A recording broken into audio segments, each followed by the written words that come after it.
اللہ کے یہاں وہ دعا قبول نہیں ہوتی جو اللہ کے قانون کے خلاف کی جاتی، یعنی اللہ سے یہ تقاضا کیا جاتا ہے کہ اللہ تعالیٰ اپنے قانون کی خلاف ورزی کرے۔ اللہ ہر دعا سنتا ہے اور ہر دعا کو اہمیت دیتا ہے، لیکن اگر کوئی شخص یہ دعا کرتا ہے کہ اے خدایا تو نے جس طرح اس دنیا کو چلانے کے لیے اپنا طریقہ، اپنا اصول طے کیا ہے، تو وہ میری اس دعا کے نتیجے میں بدل دے، تو خدا تعالیٰ ایسی دعا کو نہیں سن۔ خدا اپنے اصولوں کو، اپنے قوانین کو نہیں بدلتا۔ قرآن کا ارشاد ہے کہ وَلَن تَجِدَ لِسُنَّتِ اللَّهِ تَبْدِيلًا، تم اللہ کی سنت کو، اللہ کے قوانین کو کبھی بدلتے ہوئے نہیں دیکھو گے۔ اس کی دو مثالیں ہیں جو ذہن میں آتی ہیں۔ ایک تو یہ کہ کوئی قوم ہے، اللہ کو مانتی ہے، اللہ کے پیغام کو مانتی ہے، لیکن وہ اللہ کے قانون کو پورا کیے بغیر وہ کسی دوسری قوم سے لڑتی ہے اور پھر مار کھاتی ہے، اور پھر اللہ سے دعا کرتی ہے کہ اے خدایا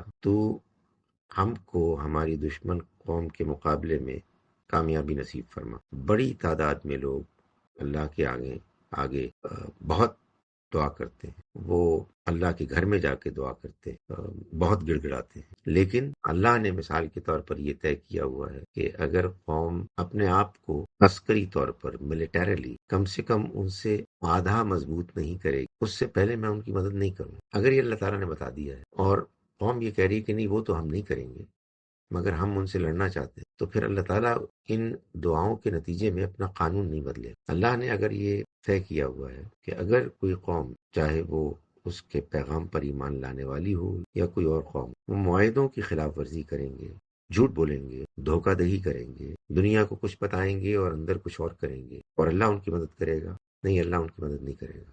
اللہ ان کی ایسی دعاؤں کو قبول نہیں کرے۔ ایک دوسری دعا جو اللہ تعالیٰ قبول نہیں فرماتے وہ یہ ہے کہ جب انسان کوئی گناہ کرتا ہے اور اللہ کے آگے گڑ گڑاتا ہے کہ اے خدا تو میرے اس گناہ کو معاف کر دے، میں بہت شرمندہ ہوں، میں بہت نالائق ہوں، میں نے اپنی جان پر ظلم کیا، مجھے ایسا ہرگز نہیں کرنا چاہیے تھا، اللہ تعالیٰ اس کو قبول فرماتے ہیں۔ یہ اللہ کا وعدہ ہے۔ اگر انسان صدق دل سے واقعی شرمندہ ہو کے دعا کرتا ہے اور آئندہ کے لیے یہ بھی طے کرتا ہے کہ وہ اس گناہ کو نہیں کرے، یہ تو اللہ کا وعدہ۔ لیکن اللہ کا یہ وعدہ نہیں ہے کہ انسان اگر اللہ سے یہ دعا کرے کہ اے خدایا اب میں تجھ سے دعا کرتا ہوں کہ میں کچھ اپنے اندر ایسی تبدیلی پاؤں کہ جس کے نتیجے میں وہ گناہ نہ کروں، مجھے کچھ ایسا بنا دے کہ میں وہ گناہ نہ کروں۔ اللہ تعالیٰ یہ دعا قبول نہیں کرتے۔ انسان جب توبہ کرتا ہے تو اللہ تعالیٰ انسان کو پھر موقع دیتا ہے کہ وہ گناہ اگر کرنا چاہے تو کرے، یا اللہ سے ڈر کے اس گناہ سے رک جائے۔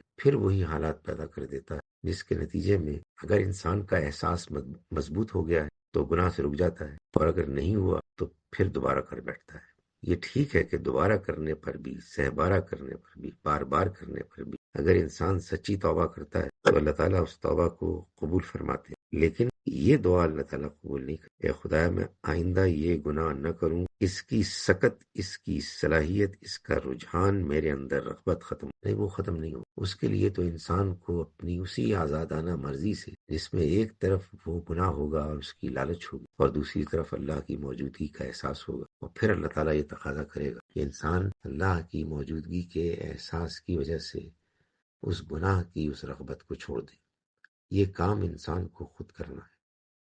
اللہ تعالیٰ ہمیں اس کے قوانین کو سمجھنے اور اس پر عمل کرنے کی توفیق دے۔